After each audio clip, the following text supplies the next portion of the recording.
ቶተናም እንደ ታይታኒክ እየሰመጠ ነው ከሳምንት ሳምንት ይሻሻላል ሲባል ይበልጥ ወደ ወራጅ ቀጠና እየተጠጋ ይበልጥ የቡድኑ መንፈስ እየተሰበረ ችግር ውስጥ እየገባ እየተመለከተ ነው የምንገኘው እና ይሄ ነገር ጥያቄ እያስነሳ ይገኛል። ቶተናም ለቶፕ 6 የሚወራደር ክለብ የነበረ ነው ከዚህ ቀደም ፖስቴኮግሉ እስኪመጡ ድረስ። ፖስቴኮግሉ በመጡበት ጊዜ ደግሞ ቡድኑ በእርግጥ 16-17ኛ ደረጃ ላይ የተቀመጠባቸው ቀናቶች ይበዙ ነበረ። በኋላ ላይም ከወራጅ ቀጠና አፋፍኖ ነው የተረፈው። ግን የአውሮፓ ሊግ አንስቶ የውድድር ዓመታቸውን በመጥፎ እንዳይታወስ በማድረግ ረገድ አንጄ ፖስቴኮግሉ ትልቅ ስራ ሰርተዋል። በቀጣይ ዓመት እርሳቸው ከተሰናበቱ በኋላ የመጡት ቶማስ ፍራንከ በብሬንፎርድ ከሰሩት ስራ አንጻር በቶተናም የተሻለ በጀት፣ የተሻለ አቅም፣ የተሻለ አደረጃጀት ስላለ የተሻለ ነገር ይሰራሉ የሚል ግምቶች ስለነበሩ ወደ ቶተናም እንዲመጡ ነው ነበረ። ግን ውሃ ቢወቅቱትም ቦጮ ወይም አልሸሹም ዞር አሉ አይነት ስሜት ያለው የተቀየረ ነገር የሌለበት ፖስቴኮግሉን ቢያስቀጥሉ የተሻለ የሚሆንበት ነው። እርግጠኛ ነኝ የትኛውም የቶተናም ደጋፊ ቢጠየቅ ፖስቴኮግሉ መቀጠል ነበረባቸው የሚል ሀሳብ ነው የሚያነሳው። ምክንያቱም ኮንፊደንስ አምጥተዋል፣ ዋንጫ በልተዋል፣ ኮንፊደንስ መጥተዋል። ስለዚህ ቢያንስ እንዲህ አይነት እሰጣ ገባ እንዲህ አይነት ጣጣ ውስጥ የሚገቡበት እድል አነስተኛ ይሆናል የሚል እምነት አለኝ። እኔ ፖስቴኮግሉ ቢቆዩ የተሻለ ነበረ በቶተናም ቡድን ውስጥ። ቶማስ ፍራንከን የሸኙበት ያመጡበት መንገድ ማንቸስተር ዩናይትድ ኤሪክ ቴን ሃግን አስቀጥሎ የወሰነው ውሳኔና ቶተናም ፖስቴኮግሉን ያሰናበተበት መንገዶች ሁለቱ ደካማ ውሳኔዎች ናቸው በሁለቱም ክለቦች በኩል እና ፖስቴኮግሉ ዲዘርቭ ያደረጉ ነበረ። ሻምፒዮኑ ነው። ሻምፒዮንስ ሊግ አስገብተው ቢያንስ የተወሰነ ጊዜ ማየት ምን ይከብዳል? ቢያንስ 3 ወር ማየት ያመጡት ትልቅ ዋንጫ ነው። ኤፍ ኤ ካፕ፣ ሊግ ካፕ ምናምን አይደለም፣ ትልቅ ዋንጫ ነው። እሳቸው የሚፈልጓቸው ተጫዋቾች ከመጡላቸው መሰል ነገሮች ካሉ ብዙ ነገሮች ሊስተካከሉ የሚችሉበት እድል ነበረ። ግን ያን እድል መስጠት አልፈለጉም። ለእርሳቸውም አልሆነም፣ ለቶተናም አልሆነም። እርሳቸውም ከለቀቁ በኋላ ኖቲንግሃምን ያዙ። በእርግጥ 7 ሚሊዮን ፓውንዳቸውን አፍሰው ሂደዋል። ግን የውል ማፍረሻ ግን ለእርሳቸውም ነገሮች አልሆኑም፣ አልተስተካከሉላቸውም እና የቶተናም ችግር በጣም በጣም ላቅ ያለ ነው። ጉዳቶች በእርግጥም ረብሿቸዋል። ብዙ ጉዳቶች አሉባቸው። የቡድኑ ወሳኝ ተጫዋቾች እንደ መሐመድ ቅዱስ፣ ኩሉሲቪስኪ፣ ማዲሰን፣ ቤርጋቨል፣ ክርስቲያን ሮሜሮ፣ ሚኪ ቫን ደ ቬን የረጅም ጊዜ ጉዳት የቆዩ ተጫዋቾች ናቸው። አንዳንዶቹ ወጣ ገባ እያሉ ይመጣሉ፣ መልሰው ይተኛሉ። ከዛ ደግሞ ቀይ ካርድ በብዙ ጨዋታዎች እየተመለከተ ያለ ቡድን ነው። ከቼልሲ ቀጥሎ ብዙ ቀይ ካርድ የወሰደ ቡድን ነው ቶተናም በዘንድሮ ፕሪሚየር ሊግ ውድድር ላይ። ልክ ነው። እነዚህ ሁሉ ተደራርበው ያመጡት ችግሮች ናቸው። እንግዲህ ቶማስ ፍራንከን ለስንብት ያበቃቸው አይጎር ቱዶር ቢመጡም ጠብ ያለ ነገር መስራት ያቃታቸው 3 ጨዋታዎች አድርገዋል። እርሳቸውም ይሰናበቱ የሚል ጥያቄዎች እየተነሱ ነው የሚገኙ። የትናንትናውን ጨዋታ ክሪስታል ፓላስን በለንደን ደርቢ ሲያገኙ 11-11 በነበሩባቸው ወቅቶች ቶተናም የተሻለ ነበረ። ግን ፓላስም ጥሩ ነው፣ ጎል ተሽሮበታል። ቢያንስ ከሜዳ ውጪ እንደመጫወቱ የደርቢነት ስሜት እንዳለውም ጨዋታውን ስለተመለከትኩት ፓላስም ይምጣ ነበር። 11-11 የተሻለ ነበር ቶተናም ይሻላል፣ ደህና ነው። ያው ሆም ማችስም ከሆም ስለሆነ ማለት ነው። ግን 11-11 በቂ አልሆነላቸውም። ቶተናም በእርግጥ 1-0 መርቷል። ግን 3-1 ላይ የተሸነፈው የሚኪ ቫን ደ ቬን ስህተት ቡድኑን ዋጋ አስከፍሎታል። ሚኪ ቫን ደ ቬን በቀይ ካርድ መውጣቱ ከዛ በኋላ ነው ጎሎች የተቆጠሩ። ፔናልቲ ተሰጠ 1-1 ሆኑ። ከዛ 2 ጎል ጨመሩ፣ 3-1 አሸነፏቸው። የቶተናም ቡድን ደጋፊዎች የመጀመሪያው አጋማሽ እንደተጠናቀቀ ነው ሜዳውን ለቀው የወጡት በሙሉ ማለት ይቻላል። ስታዲየሙ ባዶ ነበረ። በአውሮፓ እግር ኳስ ማህበር ወይ በእንግሊዝ እግር ኳስ ማህበር እገዳ የተላለፈበት ይመስል ነበር። ከረፍት መልስ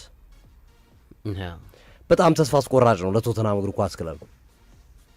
ብዙ ወጪ አውጥቷል። በዚህ የክረምት የዝውውር መስኮት መሐመድ ቅዱስን አምጥቷል።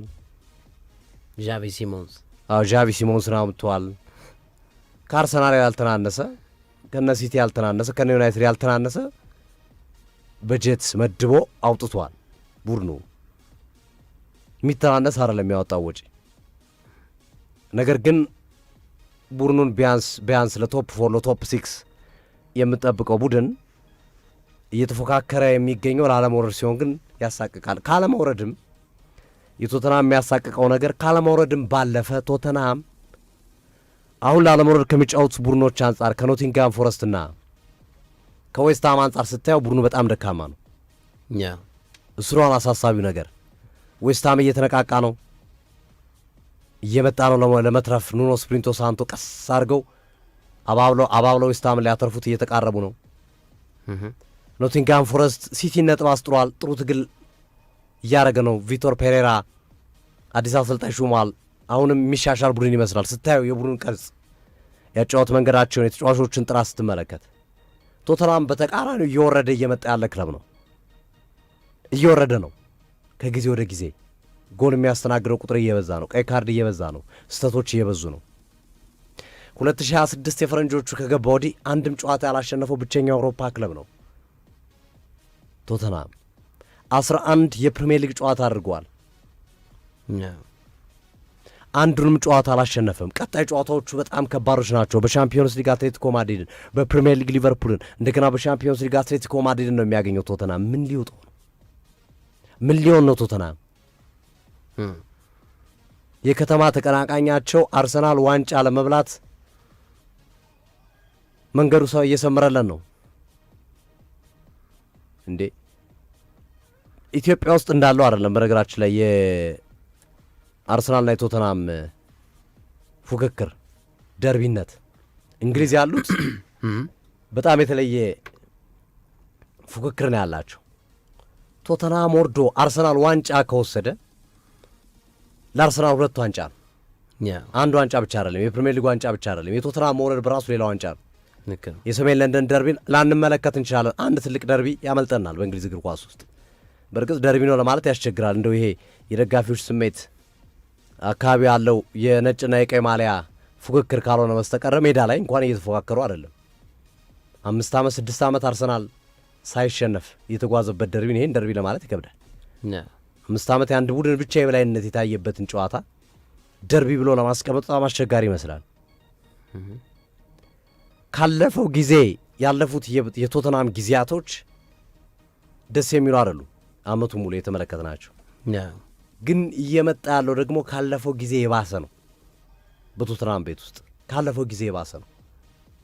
ምክንያቱም ግጥሚያዎቻቸው ይበልጥ እያደጉ እየመጡ ያሉበት ሂደት አለ። ይበልጥ ከፍ እያሉ የመጡበት ሂደት ነው ያለው።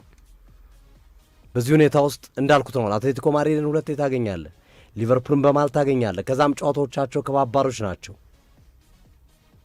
ጉዞ የቶተንሃም እጅግ አስፈሪ፣ እጅግ ከባድ፣ እጅግ አስጨናቂ ነርቨስ የሆነበት ነው። ለዛ ነው ደጋፊዎች ተስፋ ቆርጠው ሜዳ ለቀው እስከ መውጣት ድረስ የደረሱት።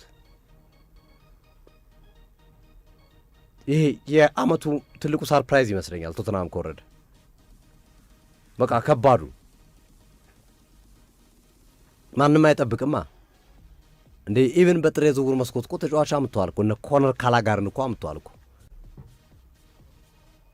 ጉዳትም ቢያጠቃው ቡድኑ ለቶፕ 6 ባይወዳደር ለቶፕ 4 ባይወዳደር ኢትስ ኦኬ ጉዳት ነው ብለህ ምክንያት ልሰጥ ትችላለህ። ላለመውረድ ግን እየተጫወተ ጉዳት ነው የሚለው ምክንያት የሚያስኬድ አይመስለኝም። በፍጹም ተቀባይነት የለውም። በሪዘርቭ ቡድንህ እንኳን ደጋፊዎች ስላለመውረድ ስጋት ውስጥ እንዲገቡ ማድረግ አልነበረብም ቶተንሃም ካለው ስብስብ አንጻር እና ከባድ ጊዜ ይበልጥ ለቶተንሃም እየመጣ ነው። መጥፎ ጊዜ እየመጣ ነው። አንደኛ የሌሎቹ ማሰራራት፣ ሁለተኛ እሱ የሚያደርጋቸው ግጥሚያዎች። አሁንም ቶተንሃም በአንድ ውድድር ብቻ ተቆጥቦ አይደለም ያለው፣ ሻምፒዮንስ ሊግ ይሳተፋል። እነዚህ ተራርበው ዋጋ እንዳያስከፍሉ ያሰጋል። እንዳምናው ዩሮፓ ሊግ ሻምፒዮን እንደሆነው ዘንድሮ የሚሆናል ብሎ ማሰብ ቄንነት ነው። ያምናው ከነበሩት ተፎካካሪዎች አንጻር ከነበሩት የቡድን የውድድር አይነት አንጻር አትሌቲኮ ማድሪድ ነው አሁን ፌስ የሚያደርገው። አዎ አትሌቲኮ ማድሪድ ነው የሚገጥመው። ከዛ በኋላ ባርሴሎና ነው። የባርሴሎናና በእነ አርሰናል መንገድ ነው ያለው። አዎ የባርሴሎና አትሌቲኮንም ያልፋል ብላ አታወራ እኮ እነሱን ነው የምልከው። አትሌቲኮን ቢያልፍ እንኳን ከባድ ነው። ከዛ በኋላ የማግኘት እድል ያለው ባርሴሎና ነው፣ ባርሴሎና ካልተሸነፈ። ስለዚህ ይህን ስታየው ከባድ ነው። ኢቨን እንደው የፈለገ ነገር ሄዶ ዋንጫ ላይ ቢደርስ እንኳን ከባድ ነው። አይደርስም እንኳን መንገዱ ላይ የማይደርስበትን ሂደት ማለት ነው። እግር ኳስ ነው የሚለው ነገር ካልሆነ በስተቀርና ይሄ ነገር በጣም ከባድ ሆኗል። የታይታኒክ መስመጥ ራሱ በዚህ ደረጃ የሚያስደነግጥ አይመስልም። የቶተናም የሰመጠ ያለበት መንገድ እያሳሳቀ ነው። ደግሞ ነገ ከነገ ወዲያ ይሻሻላል ብለህ እያሰብከው፣ ነገ ከነገ ወዲያውን ነገር ያደርጋል ብለህ እያሰብከው፣ ዘንድሮ ቶተናሞች አንድ የሰሩት ቁም ነገር ሲቲን ነጥብ ማስጣል ነው። አርሰናል ሁለታ ነው የሰሩት፣ ከዛ የዘለለ ነገር አልሰሩም እና ከባድ ጊዜ ላይ ያሉ ይመስላሉ አሉት። ልክ ነው። አዎ የቶተንሃም ጉዳይ በጣም ሶፊዬ በጣም ከጨዋታ በጣም ወደ አዘቅት ውስጥ እየገባ ያለ ቡድን እንደሆነ ማሳያ ነው። በተለይ የማኔጅመንቱ ጉዳይ ያለፉት 5 ዓመታት የፑር ማኔጅመንት ብሎ ነው እንግዲህ ቢቢሲ በዘገባው ሽፋን ለመስጠት ሙከራ ያደረገው እና ቶተንሃም እንግዲህ በነገራችን ላይ ያው የቶተንሃም ደጋፊዎች ውስን ናቸው አይደል? እዚህ ኢትዮጵያ ውስጥ ያው ውስን ናቸው እና ከትላንቱ የክሪስታል ፓላስ የደርቢ ጨዋታ በፊት ኦፕታ ስታቲስቲክስ የሚሰራን ትልቅ ድርጅት ነው እና ዋንጫ ማን ያሸንፋል፣ ዋንጫ ማን ይወስዳል፣ ከፕሪሚየር ሊጉ ማን ይወርዳል፣ ማን አይወርድም፣ የአውሮፓ ቻምፒዮንስ ሊግን ማን ኳሊፋይ ያደርጋል አያደርግም እያለ የተለያዩ ስታቶችን አዋቅሮ ተደራሽ ያደርጋል መረጃውን እና አሁን አርሰናል ዋንጫ ያነሳል በቻምፒዮንስ ሊጉም በፕሪሚየር ሊጉም ይላል። የፕሪማች ጨዋታዎች ላይ የከሌ ቡድን በዚህ ፐርሰንት የማሸነፍ ንጻሪ ያለው፣ የከሌ ቡድን ደግሞ በዚህ ፐርሰንት የማሸነፍ ንጻሪ ያለው ድሮ ሊያደርጉ ይችላሉ የሚል ቁጥራዊ ግምቶችን ያስቀምጣል። ማለት ዝም ብሎ በደመ ነፍስ አይደለም የሚያስቀምጠው። አንዳንድ ግምቶቹ እኔንም ባያሳምኑኝ፣ አንዳንድ ግምቶቹ ግን ትልቅ የስታቲስቲክስ ኩባንያ ነው። ትልልቅ ዓለም አቀፍ ሚዲያዎችን የኦፕታን ቁጥራዊ አሃዞችን እያጣቀሱ ዘገባዎቹን ተደራሽ ያደርጋሉ እና ከትላንቱ የክሪስታል ፓላስና የቶተንሃም ጨዋታ በፊት ቶተንሃም በፕሪሚየር ሊጉ የመውረዱ እድል 8% ነው ሊሆን ይችላል ብሎ ነበር ኦፕታ መረጃውን ተደራሽ ያደረገው ማለት ነው። የተለያዩ ፑንዲቶችን ከተለያዩ መመዘኛዎች ክራይቴሪያዎች ጋር አስታኮ በፕሪሚየር ሊጉ የሰሜን ለንደኑ ክለብ ቶተንሃም የመቆየት እድሉ ከፍተኛ ነው። ይሄ ማለት 92% ቶተንሃም በፕሪሚየር ሊጉ ይቆያል። በሌላ አማርኛ ቶተንሃም 8% ከፕሪሚየር ሊጉ የመሰናበት እድል አለው ብሎ ነበር። ይሄ ከትላንቱ የክሪስታል ፓላስ ጨዋታ በፊት ነው። ግን ከፓላስ የ3-1 ሽንፈት በኋላ አሁን ቁጥሩ አድጓል። ቶተንሃም በፕሪሚየር ሊጉ የመውረድ እድሉ አለና 16.1% በፕሪሚየር ሊጉ ሊወርድ ይችላል። በእጥፍ ነው የጨመረው። ከትላንቱ ጨዋታ በፊት 8% ነበር የመውረድ ቻንሱ። ግን ከትላንቱ ጨዋታ በኋላ ከ3-1 ሽንፈቱ በኋላ ምን አለ? ቶተንሃም በፕሪሚየር ሊጉ ሪሊጌትድ የማድረግ አቢሊቲው 16.1 ነው። በእጥፍ ነው የጨመረው ከ3-1 ሽንፈት በኋላ ማለት። ይሄ ማለት ቶተንሃም በፕሪሚየር ሊጉ ይቆያል ማለት ፕሪሚየር ሊጉ ላይ ቆይቶ ጨዋታዎቹን በቀጣይ ዓመትም እንመለከተዋለን ለማለት እንግዲህ 83.9% ማለት ነው። በሌላ አማርኛ 16.1% ቶተንሃም በፕሪሚየር ሊጉ ሊሰናበት ይችላል የሚል ዘገባን ኦፕታ አስፍሯል። እና ትላንትና ሶፊ ቅድም እንደገለጸው ደጋፊዎች ስቴዲየሙን ለቀው ሲወጡ ተመልክተናል። ረፍት ላይ ያሳያቸው ነበር ከአጥር ውጪ ሲወጡ ያለውን ስሜትና ይሄ ለቶተንሃም ይገባዋል ብዬ አላስብም።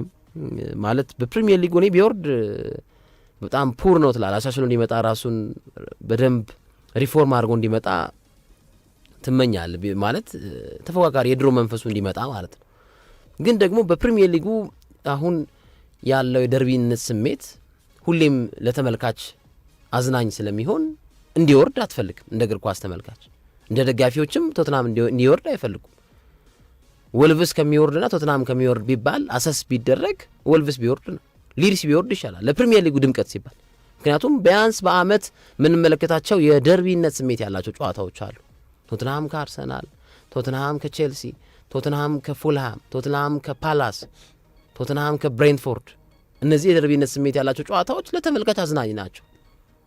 የእንግሊዝ ፕሪሚየር ሊግ ለሚወዱ እና እኔ አሁን የኢጎር ቱዶር ራሱ አንዳንድ አሰላለፎች ትላንትናም አያስማሙኝም።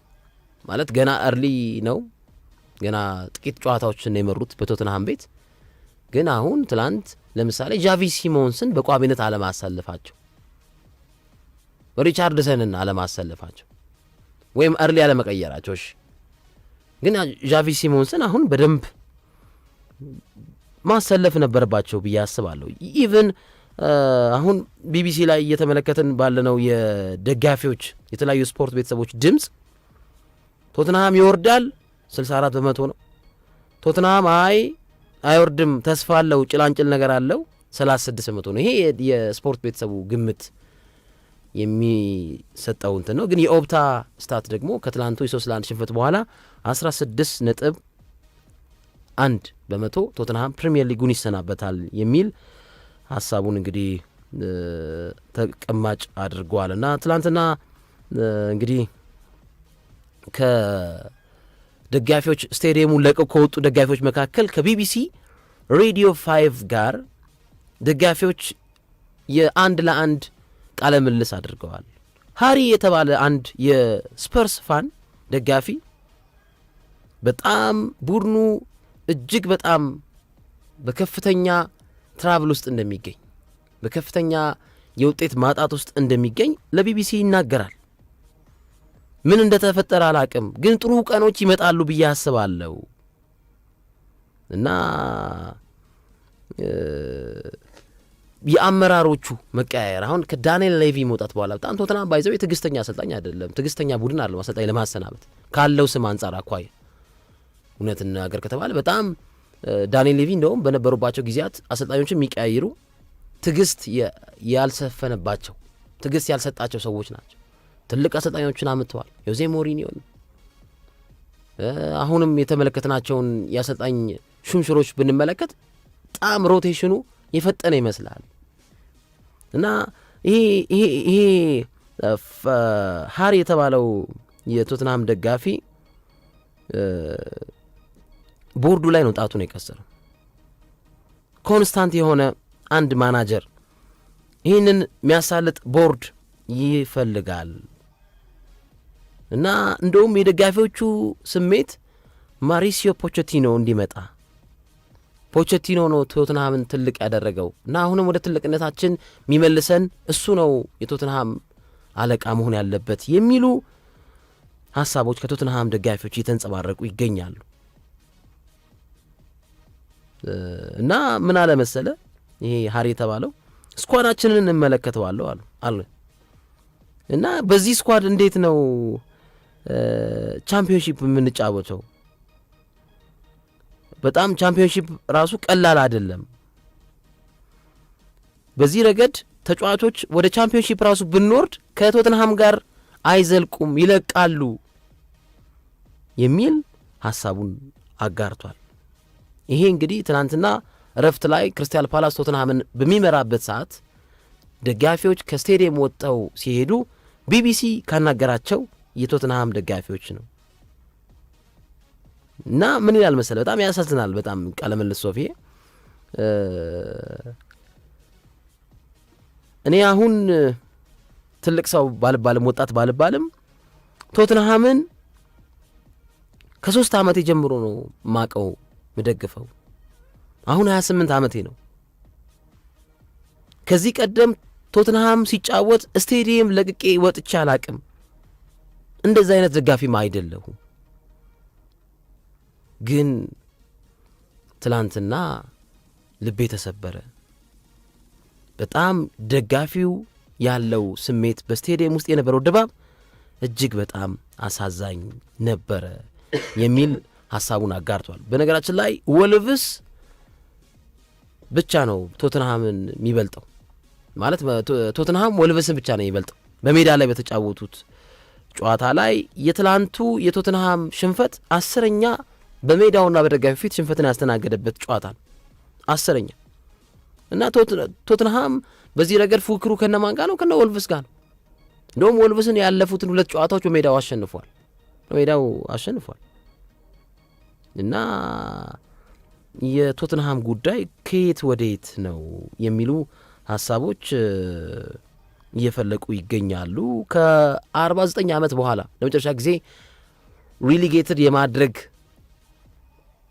እንደዚህ አይነት አደጋ የተጋረጠባቸው 1977 ነው እንደ ግሪጎሪያን የዘመን አቆጣጠር እና በ26 አላሸነፍም። በ26 ግን ወልቭስ በሞልኔክስ ስቴዲየም 3 ጨዋታዎችን ድል አድርጓል። ቶትንሃም ግን እስካሁን በ26 አዲሱ የፈረንጆች ዓመት ከገባ በኋላ የትኛውንም ጨዋታ ማሸነፍ አልቻለም እና ይሄ ትልቅ አደጋ እንዳለው ቶትንሃም በሜዳው የሰበሰባቸው ነጥቦች 31 ነው።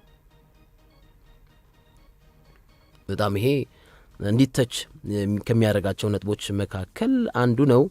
የቀጣይ ጨዋታዎቹን ደግሞ ስትመለከት እንዲሁ በተለያዩ መድረኮች ላይ የሚያስተናግዳቸው ቡድኖች ጠንካራ እንደሆኑ መናገር ይቻላል። በአውሮፓ ቻምፒዮንስ ሊግ በእርግጥ ስድስቱም ወደ 16 ገብተዋል። የአውሮፓ ቻምፒዮንስ ሊግ ቦታን አግኝተዋል። ግን ከዚህ በኋላ ቶትንሃም አሁን እግር ኳስ ነው አይታወቅም፣ ግን ሊሰናበት እንደሚችል ፎርካስት ታደርጋለ። አሁን ካለው አቋም እነ ክርስቲያል ፓላስ ሜዳው ላይ እየመጡ እያሸነፉት ከሆነ ሌሎች ቡድኖች ሜዳው ላይ እየመጡ እያሸነፉት ከሆነ አትሌቲኮ ማድሪድም ያሸንፈዋል ብለ በደንብ በኮንፊደንስ መናገር ትችላለ። ቶትንሃም በቀጣይ ከአትሌቲኮ ማድሪዱ ጨዋታ በኋላ አንፊልድ ላይ ሊቨርፑል ነው የሚገጥም። ሌላ ራስ ምታት፣ ሌላ ማጥ። አሁንም በዚህ ጨዋታ ላይ ቶትንሃም ሊቨርፑልን ያስጥላል ብላ አትናገር። ሊቨርፑል በወልቭስ ተሸንፎ ነው የሚመጣው። ለአውሮፓ ቻምፒዮንስ ሊግ የሚያደርገው ቦታ በጣም ያስፈልገዋል። ስለዚህ ያለ የሌለ አቅሙን ሊቨርፑል ቶትንሃም ላይ ይጠቀማል። ሊያሸንፈው እንደሚችል ፎርካስት ታደርጋል። ከዛ ኖቲንግሃም ፎረስት እርስ በርስ ላለመውረድ የሚደረግ ጨዋታ ነው። ከዛ ስታዲየም ኦፍ ላይት ላይ ሰንደርላንድን፣ ከዛ ብራይተን ሆቭ አልቢዮንን፣ ከዛ ድጋሚ ወልቭስ በሞልኔክስ ቶትንሃምን ያስተናግዳል። ቪላ ፓርክ ላይ ከአስቶን ቪላ፣ ከዛ ከሊድስ፣ ከዛ ስታንፎርድ ብሪጅ ላይ ከቼልሲ and ፋይናሊ ከኤቨርተን። ጨዋታዎቹ በጣም ታይት ናቸው። የሚገጥማቸው ቡድኖች የተለያዩ የቤት ስራዎችን አቺቭ ለማድረግ የሚጫወቱ ቡድኖች ናቸው። ከተረፍኩ ብሎ የሚጫወተው ኖቲንግሃም ፎረስት እንዴት ነው ታዲያ እሱ ልታሸንፍ የምትችለው በዚህ መንፈስ? ሊቨርፑልን ስትገጥም ሊቨርፑል የሚጫወተው ለቻምፒዮንስ ሊግ ነው። ራሱ ወልቭስ ከተረፍኩኝ እስኪ የድሬ ልሞክር ከጫናው ውጪ ሆኖ የሚያደርገው ጨዋታ ነው። ሶ ከዚህ አኳያ የቶትንሃም ጉዳይ በጣም የሚያሳዝን ነው። ለተመልካች ቶትንሃም እንዲሰናበት አትፈልግም። ረጅም ዓመት የቆየ ቡድን ነው። የደርቢነት ስሜቱ ጨዋታዎች አሉ። ትልልቅ ተጫዋቾችን ያፈለቀ ነው። አሁን ሃሪኬንን ያፈለቀ ሰውን ህንግሜንን ትልቅ ያደረገ ቡድን እነ ጋሪዝ ቤልን እነ ሞድሪችን ትልልቅ ተጫዋቾችን በዓለም በተለያዩ መድረኮች ላይ እንድንመለከታቸው እድሉን የሰጠ ቡድን ፕሪሚየር ሊጉን ተሰናበተ ማለት ደስ አይልም። ወልቭስ ቢወርድ አትሊስት ይሻላል። ኖቲንግሃም ቢወርድ፣ ሊድስ ቢወርድ ይሻላል እና እነ ቫንደርቫርትን ትልቅ ተጫዋቾችን ያስመለከተን ቡድን ነው እና እኔ እንዲወርድ አልፈልግም። ግን አንዳንድ ቡድኖች ደግሞ ተምሮ መምጣት አለባቸው ብዬ አስባለሁ። ትልቅ አላርም ነው። አሁን ቶትንሃም እንደ ኢትዮጵያ ፕሪሚየር ሊግ ክለቦች ነው የሆነብኝ። እንደውም በምሳሌነት እስኪ ቶትንሃም እንደ ድሬዳዋ ነው የሆነብኝ ዘንድሮ። ድሬዳዋ በፕሪሚየር ሊጉ በየአመቱ ፈሰስ ያደርጋል፣ በየአመቱ ብዙ ማለሆነ ያወጣል። ግን የሚጫወተው ለምንድን ነው? ላለመውረድ ድሬዳዋ። ቶትንሃምም ባለፈው አመት ዩሮፓ ሊግ ዋንጫ ይውሰድ እንጂ የጨረሰበት ደረጃ ስንተኛ ነው? 16ኛ ነው። ዘንድሮም ታዲያ ይህን ነገር ትደግማለህ እንዴ? ያኛው እኮ አለርት አድርጎሃል እኮ። ያ እኮ ደውል ነው ያለፈው አመት ውጤት። በዩሮፓ ሊግ ዋንጫ ውስጥ ሆነ የፕሪሚየር ሊግ ውጤት ቢረሳም ቢዘነጋም፣ ግን ፕሪሚየር ሊጉ ላይ ያስመዘገበው ውጤት እጅግ በጣም ደካማ ፑር ብለህ የምትገልጸው ሶ የአምናውን ድክመትህን እንዴት ዘንድሮ አርመሃት መጣም ቶትንሃምን የሚያክል ቡድን ሶ አመራሮቹ ላይ ጥያቄ እንዲነሳ ያደርጋል። ማኔጅመንት ላይ ጉዳት ተጽዕኖ አድርጓል። ያ ኦቬስ ነው። ግን ጉዳት ተጽዕኖ ቢያደርግም እስከ ላለመውረድ ከነ ወልቭስ ጋር ኮምፒውት እስከ ማድረግ ድረስ የሚያስችል አቅም ደግሞ ቶትንሃም ይኖረዋል ብዬ አላስብም። ማለት የፈለገ ቢጎዳበ ያንስ 11-10 ወገብ ላይ ብትሆን አትሊስት ኮምፐንሴት ታደርገዋል፣ የሆነ ነገሩን እንትን ታደርገዋል ብቻ እና አሁን እየተመለከትን ያለነው ነገር ይሄ ነው። እንግዲህ በአሁኑ ሰዓት ቶትንሃም በፕሪሚየር ሊጉ 16ኛ ደረጃ ላይ የአምናው ቦታው ላይ ተቀምጧል። 7 የግብ ዕዳ አለበት። 29 ነጥቦችን እንዲሁ ሰብስቧል እና ቅድም 31 ነጥቦችን አሳካ ያልኩት በሜዳው ከባለፈው ዓመት ጀምሮ የነበረው የነጥብ ክምችት እንጂ አሁን ላይ ያለው ነጥብ 29 ነጥብ እንደሆነ መናገር ይቻላል። በሜዳው በጣም ብዙ ነጥቦች የሚያባክን ቡድን እንደሆነ ማሳያ ነውና ቶተንሃም ጉዞ ወዴት ሊያስመለክተን ይችላል? ደጋፊዎች ስቴዲየሞችን ለቀው እየወጡ ነው። ማውሪሲዮ ፖቼቲኖ ይምጣ የሚሉ ድምጾች እየተሰሙ ይገኛሉ። ግን ዋናው ነገር በተለይ ፖስት ኬግሉን ያሰናበተበት ኢንሲደንት የቶተንሃም የዘንድሮ ዓመት ሲዝኑ ተርኒንግ ፖይንት የሆነ ውጤት ነው ብያለሁ። በጣም አሪፍ። ቶተንሃሞች ጭንቀት ውስጥ ናቸው እንዳለ ደጋፊዎችም ቀደም ሲል ባነሳቸው መንገድ ማለት የደጋፊዎችን ስሜት ለማጋራት የሞከርክበት መንገድ በጣም ደስ ይላል። አስጨናቂ ነገር ውስጥ ያሉ ይመስላሉ። ትናንት የክሪስታል ፓላስ ደጋፊዎች ሚልዎልን ሰላም በሉልን እያሏቸው ነበረ። ጨዋታው ላይ ሲጨፍሩባቸው የነበረው በታችኛው ዲቪዚዮን የሚገኘውን ቡድን ማለት ነው። ሚልዎልን ሰላም በሉልን እያሉ ሲጨፍሩባቸው ነበረና ህመም የሚሆነው ይበልጥ ደግሞ ለቶተንሃም አርሰናል ዋንጫ ባነሳበት አመት ቶተንሃም ወረደ መባል የማይረሳ በቃ በእድሜ ልክ ለመርሳት አስቸጋሪ የሚሆን ነውና እኔ አሁንም የሚያስማማኝ ነገር ካላቸው የተጫዋቾች ጥራት አንጻር ማለት ስቲል አሁንም ካላቸው ጉዳትም ተጎድተውባቸው ቶተንሃም መትረፍ ይገባዋል ወይም መትረፍ አለበት ካላቸው የተጫዋቾች ስብስብ አንጻር እንደ ስቲል አሁንም እኮ እነ ሚኪ ቫን ደ ቬን እኮ አሉ እኮ ቡድን ውስጥ እነ ቪካሪዮ አሉ እኮ እነ ሶላንኪ አሉ እኮ እነ ሪቻርልሰን አሉ እኮ እነ ፔፔ ማታሳር አሉ እኮ እነ ኤቪስ ቢሱም አሉ እኮ እንዴ ማለት ኦፍ ኮርስ ብዙ ተጫዋች ተጎድቶበታል፣ ግን በምንም አይነት መንገድ ጀስቲፋይ አታደርገውም ወራጅ ቀጠና ለመግባት ጫፍ ላይ መድረሱን። አሁን ከሱ በላይ አሳሳቢ የሆነው ነገር እንዴት ቶተንሃም ቀጣዮቹን ፊክስቸሮች ይተርፋል ነው። ቀጣዮቹ ፊክስቸሮች ላይ እንዴት ይተርፋል የሚለው